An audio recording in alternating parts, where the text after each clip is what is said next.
Hi Everhouse, I'm Sarah and this is Rick, and this is our house on Old Mill Street.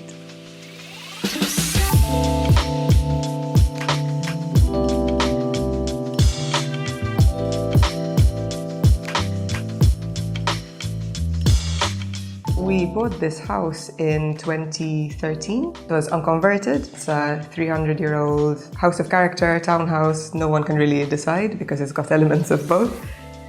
When we had the opportunity to buy this place and work on it, Richard had me very much to deal with during the process.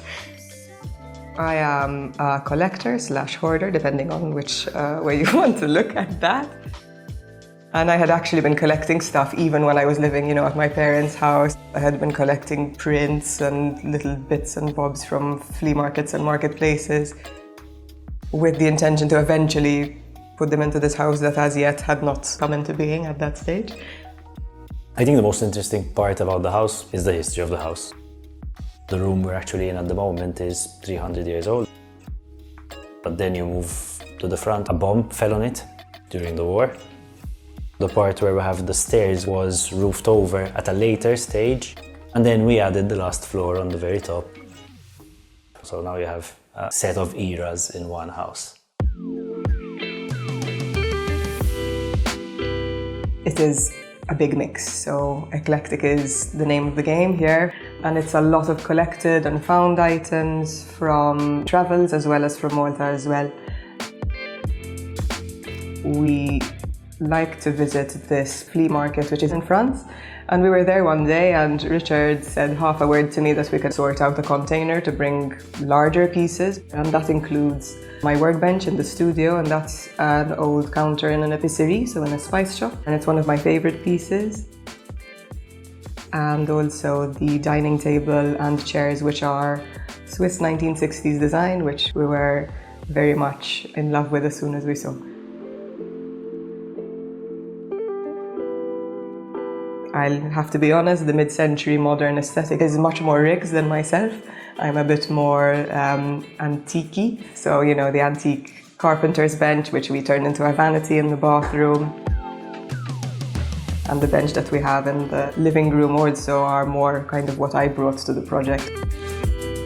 And then our styles really mishmashed there.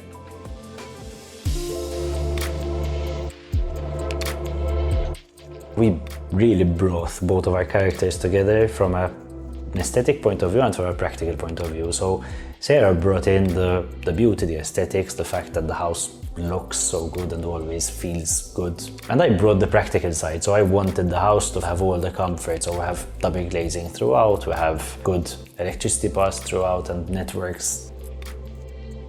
There's everything that you'd want in a modern house, and all the aesthetics that you'd expect from a house of character, and that probably is where the beauty of this house really lies. The hotel key cubby is a very particular piece as well. I was talking to my dad, who works in a hotel in Aura, and he was telling me how, they were going through this big renovation, and I had grown up with obviously visiting my dad at work and seeing this key cubby where they would put, all the old keychains for the rooms.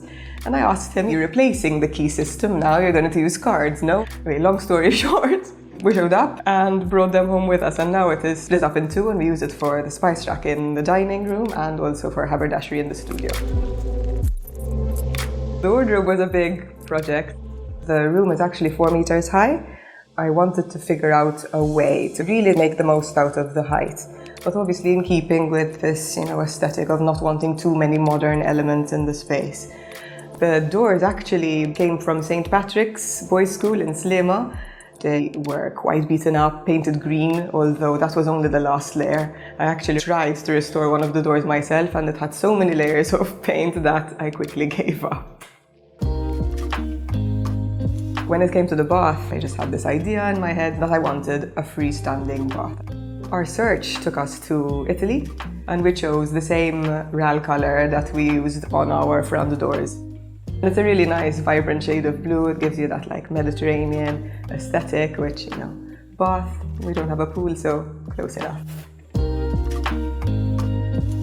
We don't have much outdoor space down here, but we compensated for it by choosing to not build the entirety of the top floor. We entertain over there, we have barbecues, and it's always so beautiful because the whole of Malta tends to be quite dark and you just have the dome, which is lit in summer, so it's always beautiful and peaceful at night. One of the things that most people notice is the concrete flooring, and that is a question of contention because some people expected us to preserve the floors that there were in the house. In the kitchen itself, there wasn't much to save. It had been replaced and it was horrible tiles. The only good tiles we had were on the left side of the living room, so when you come in from the main door. We removed the tiles that we could remove, saved them, cleaned them from the back by hand. I actually cleaned them myself, and reused them in the small guest bathroom down here. One of the biggest challenges is light. So we did add lots of windows throughout the house. We added 3 skylights. Sarah wanted windows out onto the yard, so we managed to get from one tiny window on top to 2 giant windows that are just over 2 meters high, which changes how you can enjoy the house.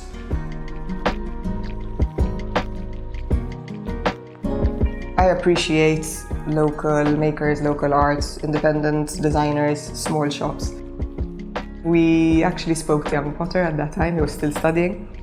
He created this lovely dinner set for us that's completely handmade, and again, trying to really bring as many local design into the place.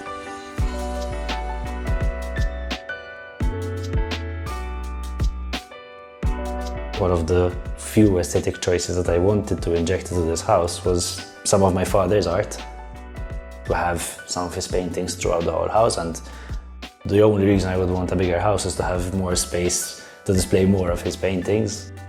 Having his art over here brings a sense of comfort and brings a sense of familiarity to the house, even though we live here, and it just makes home feel like home. We have now been on Old Mill Street for 5 years. It has just been the best 5 years. Our relationship has really grown here as well. We got married last year, and it's just, I'll always have really fond memories of this place already. Subscribe to the Everhouse channel by clicking on the logo to receive updates on our latest episodes.